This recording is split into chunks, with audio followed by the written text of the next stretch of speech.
আজকে দিবাগত রাত্রে কি সবে? এটা কি নতুন? এটা কি মুসলমানদের কাছে নতুন না পুরাতন? না এই শব্দটা দুনিয়ার কোন মানুষ লাগাইছে নাকি? কে লাগাইছে? জোরে বলেন আল্লাহ। এমন একটা প্রসিদ্ধ দিন, প্রসিদ্ধ একটা রাত, মানুষ আমল করবে,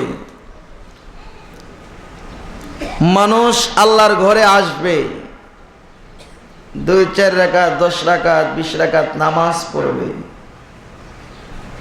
এই নামাজ পড়লে গুনাহ হবে এমন একটা দলিল কেউ দিতে পারবো? আজকে রাত্রিতে মসজিদে আইসা 20 রাকাত নামাজ পড়লে গুনাহ হবে এমন দলিল কেউ দিতে পারবো? অথচ আমাদের দেশে একদল ভাইয়েরা এই শবে বরাতের বিরোধিতা করে, কঠোরভাবে বিরোধিতা করে। এক আলেম শুনলাম, সে বলতেছে 14 শাবান দিবাগত রাত্রে মসজিদে থাকার চাইতে বেশ্যাখানায় যাওয়া ভালো। আর আস্তে কর নাউজুবিল্লাহ। অথচ আমার মতো মিম্বারে দাঁড়ায় আপনি চিন্তা করতে পারেন, মুসলমানের টার্গেট, মুসলমানের মেধা, সে যদি এটার বিরোধিতা হই, উদাহরণ দেওয়ার তো আরো জায়গা ছিল নাকি? কথা কর না কেন? মসজিদের সাথে বেশ্যাখানার সাথে তুলনা করছে মসজিদকে। নিশ্চয় অবশ্যই এই কথার দ্বারা বোঝা যায় সে আলেম হইতে পারে, মনে হয় তার জন্মটা বেশ্যাখানায় হয়েছে, তা না হলে মসজিদের সাথে বেশ্যাখানার কখনো তুলনা দিতে পারে না। কথা কোন ঠিক কি না? উদাহরণ দেওয়ার তো একটা সিস্টেম আছে নাকি? কত কথাই বলতে পারে। উদাহরণ দিছি, মসজিদে না থাকা বেশ্যাখানা কাটানো নাকি ভালো, তাহলে বোঝা যায় মসজিদ থেকে বেশ্যাখানা তার জন্য উত্তম, আমাদের জন্য না। কথা কোন ঠিক কি না? এই সমস্ত নামদারি আলেম মুনাফেক তারা বিদেশিদের ডলার খায়া কালার পাল্টাইছে, তো ইহুদিদের ডলার খায়া কালার পাল্টাইছে, তাদের নিজের চরিত্রকে পাল্টাই ফেলছে, যদিও মুসলমানদের লেবাস। কথা কোন ঠিক কি না? চলছে ধর্ম নিয়া বাড়াবাড়ি গো, চলছে ধর্ম নিয়া বাড়াবাড়ি, আগুন ইমানের বাজারে, তাই কো হুঁশিয়ারে মানুষ, তাই কো হুঁশিয়ারে। ঠিক কিনা কন? আলেম গেছে জালেম হইয়া, কোরআন পড়ে সন্ডালে, সাধু সুফির বাজ জুটে না, স্বর্ণের হার বেশ্যার গোলে। যদি বুঝিত কোরআন হয়তো মানুষের কল্যাণ, মুখে মুখে সব মুসলমান, কাজের বেলা ঠনটনা। কথা কোন ঠিক কিনা? এই জন্য মুসলমান খুব সাবধান, সতর্ক হবেন। আমরা মুসলমান, আমরা ইসলাম ধর্মের মানুষ, আমরা হইলাম মুসলমান, আমাদের নবী হলেন ইসলাম, আমরা হলাম, আমার নবী হলেন ধর্ম, নবীকে মেনে আমরা হইলাম ধার্মিক। এই জন্য আমরা সবাই রাসূলুল্লাহর আদর্শকে লালন করব, আমরা সাহাবায়ে কেরামদের আদর্শকে লালন করব, আমরা তাবেঈনদের আদর্শকে লালন করব, আমরা তাবেঈনদের আদর্শকে নকল করব এবং তাদেরকে আমরা অনুসরণ করব। নতুন করে কোনো মৌলবী ফিতনা ফাসাদের জামানায় ফিতনা লাগাইলে এই সব মৌলবীদের কথা শোনা যাবে না। কথা কোন ঠিক কি না?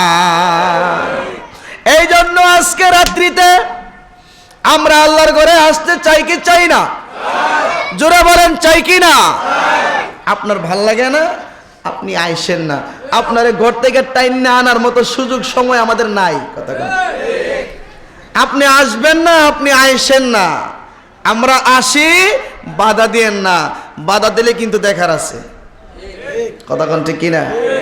আপনার ভাল লাগে না, আপনার কোমরের সমস্যা, আপনি 20 রাকাত পড়তে পারবেন না, আপনার ইমানে গন্ডগোল, আপনার মনে চাইতে না পারে, স্বাভাবিক।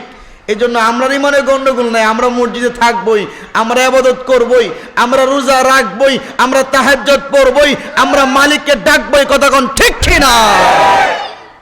এটা আমাদের ইমানের একটা ইশক, এটা ইমানের একটা জোর।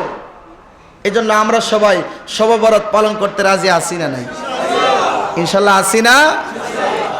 আচ্ছা, আল্লাহ কি কোনো কোরআনে, কোনো কিতাবে, কোনো দলিলে, কোনো হাদিসে কোথাও বলছে যে শবে বরাতের রাতে আমি মানুষ যেও না?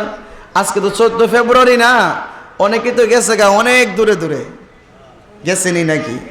না মিথ্যা বলছি? আর আমরা যে সব আজকে 14 ফেব্রুয়ারি আমরা মনেই নেই, ঘুমের থেকে ওইটা গোসল করে এখানে বসছি। তাহলে আরেক দল গিয়ে দেখেন এই 14 ফেব্রুয়ারি লেগে 1 মাস পর্যন্ত পড়াইতেছে আরেকজনকে, ঠিক নেই? তাইলে আমরা অনেকেই তো মনে করেন যে অনেক রকম ভাবে চলে গেছে অনেক জায়গাতে, কিন্তু আমরা অন্য কোনো নিয়ত নাই। আমাদের নিয়ত হইল আজকে আমরা রাত্রে কি করব? ইবাদত করব। কার ইবাদত? আল্লাহ কি কোথাও বলছে যে বান্দারে 14 ফেব্রুয়ারি দিবাগত রাত্রে 2025 সালে আমি আল্লাহ একটা পিকনিকে যামুগা, তোমরা আমার ডাকো না, ডাকলে লাভ হইতো না? আল্লাহ কি বলছে? আল্লাহ কি বলছে? আল্লাহর কথা হইল উদউনি আস্তাজিব লাকুম। বান্দারে তুই আমারে ডাক, ডাকতে সময় লাগে না। আমার রাসূলুল্লাহর দুরূদ, নবীকে ডাকতে সময় লাগে। 7 জায়গাতে রাসূলুল্লাহকে ডাকা যাবে না, রাসূলুল্লাহর উপরে দুরূদ পড়া যাবে না। 7 জায়গা ব্যতীত সর্ব জায়গায় পড়া যায়। সুবহানাল্লাহ কোন? কিন্তু আল্লাহর বেলা কোনো জায়গা নির্ধারণ নাই। আল্লাহকে আপনি যে কোনো অবস্থাতে ডাকতে পারবেন। আপনি যে কোনো মুহূর্তে আল্লাহকে ডাকতে, আল্লাহ বলেন আমাকে ডাক দিবি বান্দা, কারণ আমি আল্লাহর তো ঘুম নাই, খাওয়া নাই, নিদ্রা নাই, তন্দ্রা নাই। কেন? আমার বান্দা যেই কোনো মুহূর্তে, যেই কোনো সময় আমি আল্লাহকে ডাক দিব। আমি যদি ঘুমাইয়া যাই আমার বান্দার ডাকের জবাব দিব কে? সুবহানাল্লাহ। আরে আমার বান্দা আমারে ডাকবো, আমি আল্লাহ যদি ঘুমাইয়া যাই আমার বান্দার ডাকের জবাব দিব কে? এই জন্য আমি আল্লাহ ঘুমাই না। আমি জানি আমার বান্দা গুনাহ করতে পারে, আমার বান্দা অন্যায় করতে পারে, আমার বান্দা নামাজ ছাড়তে পারে, আমার বান্দা রোজা ছাড়তে পারে, কিন্তু আমি মালিকরে তো আমার বান্দা বলে নাই। তার একবারও তো কোনো মুসলমান বলে নাই যে আমার আল্লাহ নাই। প্রত্যেকটা মুসলমানের আকীদা আমার আল্লাহ আছে। আল্লাহকে বান্দা তুই যেহেতু বলস যে আমি তোর মালিক আছি, আমিও স্বীকার করি তুই আমার বান্দা আছস। সুবহানাল্লাহ। এই জন্য তুই আমার ডাক দিবি যে কোনো মুহূর্তে, যে কোনো সময়। আমি আল্লাহ আমার বান্দার দোয়া কবুল করতে রাজি। অথচ এই শবে বরাতের রাত্রিতে স্পেশাল আরো একটা পাওয়ার, আরো একটা অগ্রাধিকার, আরো একটা অফার বেশি। কারণ হলো শবে বরাতের রাত্রিতে আমার আল্লাহ মানুষের ভাগ্য নির্ধারণ করে। আগামী 1 বছর পর্যন্ত কি হবে, কি না হবে, কি খাবেন, কি না খাবেন, কই যাবেন, আপনি কি বাঁচবেন না মরবেন, সব আল্লাহ নির্ধারণ করে। জোরে কোন সুবহানাল্লাহ। তাইলে আপনি আমার আজকের রাত্রিতে আল্লাহর কাছে কান্নাকাটি করুন, আল্লাহ মালিক গো আগামী বছর হায়াত দিও, আমার হায়াত বাড়াইয়া দিও। আল্লাহ এই 1 বছর পর্যন্ত তুমি আমারে সঠিক পথে চলার তৌফিক দিও, আমার নামাজি বানাইয়া দিও। আল্লাহ আমাকে হালাল খাওয়ার তৌফিক দিও। আমার অনেক ঋণ আছে, আল্লাহ তুমি এই ঋণগুলি পরিশোধ করার তৌফিক দিও। আল্লাহ ছেলে মেয়ে কথা শুনে না, মালিক গো তুমি যদি ইচ্ছা করো ছেলে মেয়ের মনটা ঘুরাই দিতে পারো, আল্লাহ তুমি আমার ছেলে মেয়েকে আমার বাধ্য বানায় দাও। আল্লাহকে বললে আল্লাহ খুশি হবে কি হবে না? আল্লাহ করতে পারে কি পারে না? এই জন্য আল্লাহকে ডাকবেন, আল্লাহকে ডাকবেন, আল্লাহর ইবাদত বন্দেগী করবেন। প্রত্যেক রাত্রিতে করেন, প্রত্যেক রাত্রিতে করেন। একবার আল্লাহরে ডাক দিছেন এটাও ইবাদত, আর 1000বার ডাক দিছেন এটাও কি ইবাদত। একটা কম একটা বেশি। তাহলে আজকে রাত্রিতে আমরা একটু বেশি করব। আমরা কি করব? একটু বেশি ইবাদত করব। বেশি ইবাদত করলে লাভ কম না বেশি? ইবাদত বেশি হলে লাভ বেশি কিনা? বেশি। হযরত ঈসা আলাইহিস সালাম এক পাহাড়ের চূড়া দিয়ে যাইতেছে, উনি একটা পাথর দেখলেন। পাথরটা অনেক সুন্দর। পাথরটা জোরে বলেন, অনেক সুন্দর। পাথরটা দেখা ঈসা আলাইহিস সালামের পাথরের পাশে দাঁড়ানো। আল্লাহ জিব্রাইলকে পাঠাইলেন, জিব্রাইল যায় দেখো তো আমার বন্ধু কি বলতেছে পাথরের সামনে দাঁড়ায়া দাঁড়ায়া। আমার বন্ধুকে একটু জিজ্ঞাসা করো। আল্লাহ জানে কি জানে না? জোরে কন। আল্লাহ জানেনি কি বলে। এরপরে জিব্রাইলে পাঠাইছে। এটা একটা প্রেম। এটা কি একটা প্রেম? প্রেম মানে প্রেমের একটা প্রকাশ আর কি। আল্লাহ তো ডাইরেক্টলি আর ঈসাকে বলতে পারে না। এই জন্য আল্লাহ যে ঈসা নবীর দিকে তাকায় আছে, ঈসা নবীকে ফলো করতেছে, এই প্রেমটা প্রকাশ করানোর জন্য একটা ছেলে আর একটা মেয়েরে যখন টার্গেট করে ফলো করে, তখন ওই মেয়েটা অনেক সময় বলতেও পারে না, আরেকটা মানুষ দিয়ে তখন জানানো হয়, কথা কোন ঠিক কিনা। আল্লাহ বলে আমি আমার মুসারে যে ভালোবাসতেছি, তারা যে আমি ফলো করতেছি, যাও তুমি তারে জিজ্ঞাসা করো আমার ঈসা কি ভাবতেছে, কি চিন্তা করতেছে, আমাকে যেন বলে, আমি আল্লাহ তার চিন্তা দূর করে দিব। সুবহান। হযরত জিবরাইল আলাইহিস সালাম জমিনে আসলেন। ও ঈসা পয়গম্বর, আপনি এই পাথরের সামনে কেন দাঁড়িয়ে আছেন? ঈসা আলাইহিস সালাম বলে, জিবরাইল, এত সুন্দর পাথর আমি দেখতেছি রে, দেখার পরে আমার কাছে ভালো লাগতেছে।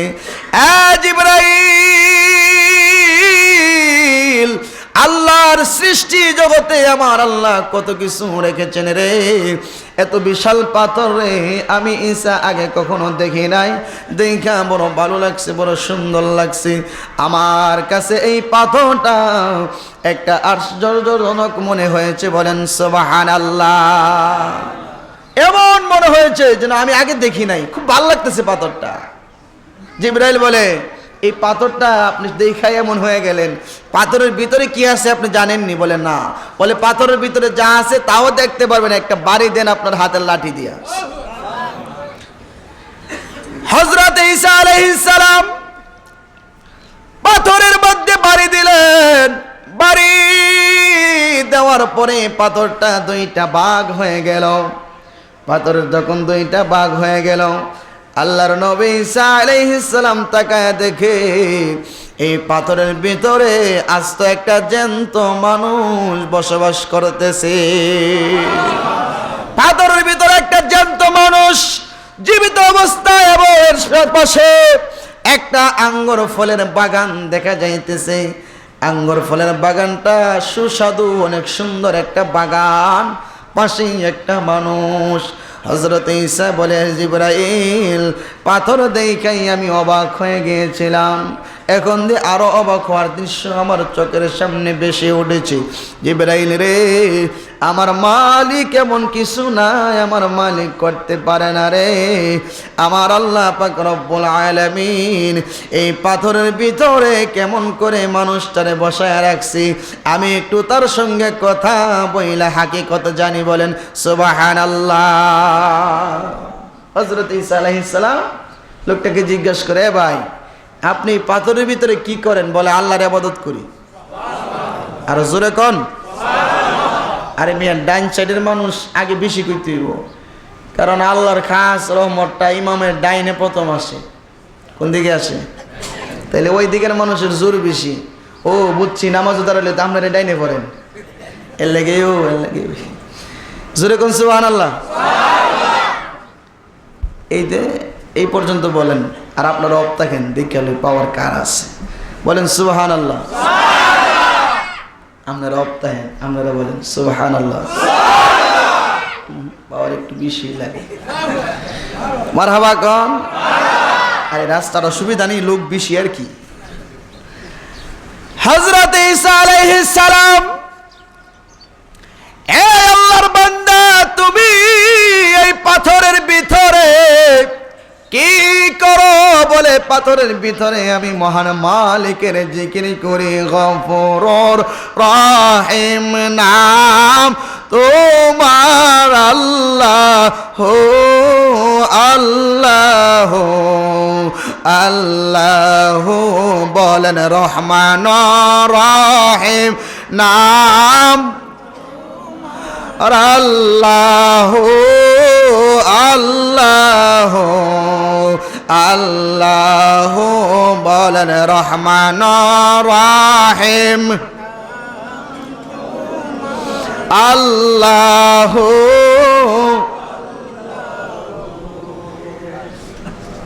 এত সুন্দর করে এই লোকটা বলে, আমি এই পাথরের ভিতরে জিকির করি, আমার মহান মালিকের ইবাদত বন্দেগী করি।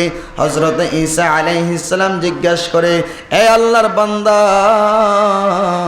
পাথরের ভিতরে তো অক্সিজেন নাই, এই পাথরের ভিতরে তুমি কিভাবে থাকো? পাথরের ভিতরে তুমি কেমনে বেঁচে থাকো? বলে আমার মালিক আমারে বাঁচায়। আল্লাহর বান্দা, এই পাথরের ভিতরে কতদিন দিন ধরে তুমি পাথরের ভিতরে বসবাস করতেছ, আমারে বলো গো। বলে হুজুর আমি এই পাথরের ভিতরে একদিন না 2 দিন না 1 বছর না 2 বছর না 100 বছর না 200 বছর না, আমি এই পাথরের ভিতরে আল্লাহর কুদরতি ভাবে 400 বছর ধরে আল্লাহর ইবাদত বন্দেগী করি। বলেন সুবহানাল্লাহ। কত বছর? জোরে বলেন কত বছর? 400 বছর ইবাদত করো পাথরের ভিতরে বৈশা। আল্লাহর বান্দা, যখন তোমার পেটে খিদা লাগে তখন তুমি কি করো? বলে এই দেখেন আঙ্গুর ফলের বাগান, এই আঙ্গুর ফলের বাগান থেকে আমি আঙ্গুর ভক্ষণ করি যখন পেটে খিদা লাগে। আল্লাহর বান্দা, আইরে আমার মালিক তোমারে কত মহব্বত করে, কত ভালোবাসে রে। এই পাথরের ভিতরে নিরালা নিরাকারে তো সুন্দরভাবে একা একা গো আমার মহান মালিক রে তুমি ভালোবাসো। 400 বছর ধরে ইবাদত করো। আমার মনে হয় আল্লাহর সৃষ্টি জগতে তোমার চাইতে বড় আবেদ ইবাদতকারী মনে হয় আর কেউ রাখছে না। বলেন সুবহানাল্লাহ। আর বড় নাই। এমনিতে আল্লাহ জিবরাইল পাঠাইছে, জিবরাইল যাও আমার বন্ধু ঈসাকে বলো 400 বছর ইবাদত করছে, তার মনে হইতেছে এর চাইতে বড় ইবাদতকারী আবেদ নাই। না না না না না না, আরে এর চাইতে বড় আবেদ আমি আল্লাহ পাঠাই নাই এখনো। জোরে কোন সুবহানাল্লাহ।